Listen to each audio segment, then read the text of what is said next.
सभी को राधे राधे। आज हम आपको इस वीडियो में बताने जा रहे हैं मोहिनी एकादशी कब है, मोहिनी एकादशी की सही तारीख, पूजा विधि एवं शुभ मुहूर्त तथा व्रत कथा। कृपया वीडियो को पूरा देखें।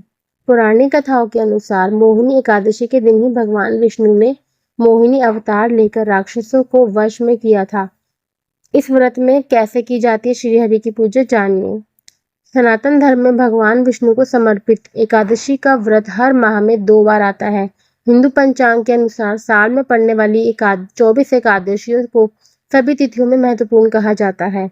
वैशाख माह के शुक्ल पक्ष की एकादशी को मोहिनी एकादशी कहा जाता है।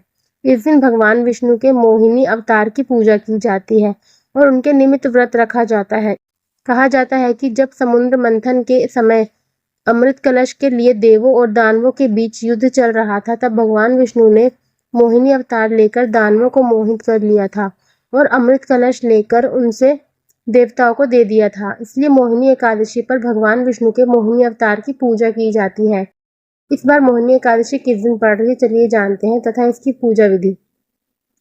हिंदू पंचांग के अनुसार इस साल यानी 2024 में एकादशी तिथि का आरंभ 18 मई को सुबह 11:22 पर हो रहा है। एकादशी तिथि का समापन 19 मई को दोपहर 1:50 पर हो जाएगा। उदया तिथि के अनुसार देखा जाए तो इस साल मोहिनी एकादशी का व्रत और पूजा 19 मई यानी रविवार के दिन की जाएगी। मोहिनी एकादशी की पूजा के शुभ मुहूर्त की बात करें तो 19 मई को सुबह 7:10 से दोपहर 12:18 तक पूजा का शुभ समय है। व्रती और अन्य भक्त इस समय भगवान विष्णु की विधिवत पूजा कर सकते हैं। मोहिनी एकादशी का पारण 20 मई सुबह 5:28 से 8:12 तक किया जा सकता है। मोहिनी एकादशी पर व्रती को मतलब जो व्रत रख रहे हैं उन्हें सुबह जल्दी उठकर स्नान ध्यान करने के बाद एक चौकी पर भगवान विष्णु की प्रतिमा या तस्वीर स्थापित करनी चाहिए।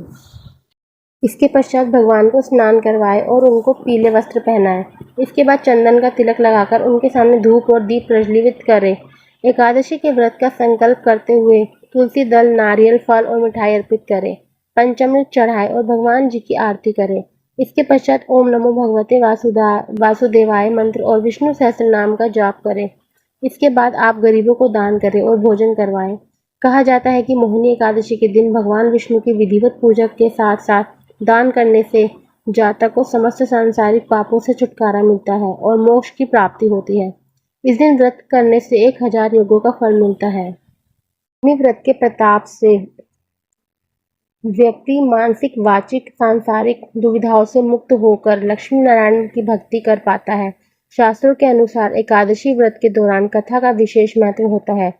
आइए जानते हैं मोहिनी एकादशी व्रत कथा और एकादशी व्रत में कथा क्यों की जाती है, क्या है इसकी महिमा। हिंदू धर्म के अनुसार व्रत के दौरान कथा का श्रवण जरूर किया जाता है। दरअसल पूजा के दौरान व्यक्ति कथा के जरिए उस व्रत का महत्व जान पाता है। महत्व जाने बिना व्रत का कोई अर्थ नहीं। वहीं कथा सुनने या पढ़ने वाला व्यक्ति भगवान से संपर्क साधने में सक्षम हो पाता है। क्योंकि एकादशी व्रतों में सर्वश्रेष्ठ माना जाता है, इसलिए हर एकादशी की पूजा के दौरान व्रती को कथा पाठ जरूर करना चाहिए।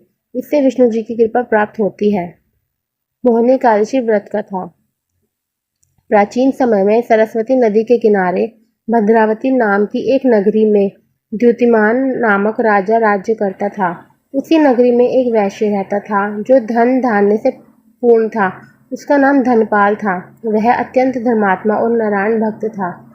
वैश्य के 5 पुत्र थे, जिनमें सबसे बड़ा पुत्र अत्यंत पापी व दुष्ट था। वह वैश्याओं और दुष्टों की संगति में रहता था।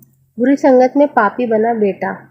मद्यपान, जुआ आदि बुरे कर्मों में उसने अपने माता पिता का बहुत धन बर्बाद किया। जब काफी समझाने पर भी वह नहीं सुधरा तो उसके पिता ने उसे घर से निकाल दिया।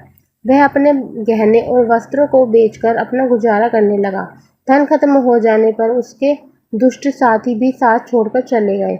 इसके बाद वह चोरी कर अपनी भूख को शांत करने लगा, लेकिन एक दिन पकड़ा गया। हालांकि सिपाहियों ने वैश्य का पुत्र जानकर उसे छोड़ दिया। इसके बाद भी जब उसने चोरी करना नहीं छोड़ा तो राजा ने उसे कारागार में डलवा ही दिया। कारावास में उसे बहुत कष्ट झेलना पड़ा। अंत में उसे एक नगर छोड़ने का आदेश मानना पड़ा। इसके बाद जानवरों को मारकर पेट भरने लगा। एक दिन भोजन की तलाश में वह कौटिन्य मुनि के आश्रम पहुंचा और उसने ऋषि से अपनी पीड़ा बताई। पाप से मुक्ति पाने के लिए ऋषि ने उसे वैशाख माह की मोहिनी एकादशी का व्रत करने को कहा। उसने विधि अनुसार ये व्रत किया, जिसके प्रताप से उसके सभी पाप नष्ट हो गए और अंत में वह गरुड़ पर सवार होकर विष्णुलोक को गया। बोलिए लक्ष्मी नारायण भगवान की जय। श्री कृष्ण गोविंद हरे मुरारी, हे नाथ नारायण वासुदेवा। विष्णु भगवान की जय। सभी को राधे राधे। आपको हमारी वीडियो कैसी लगी कृपया कमेंट करके जरूर बताएं। हमारे चैनल को लाइक शेयर एंड सब्सक्राइब जरूर करें।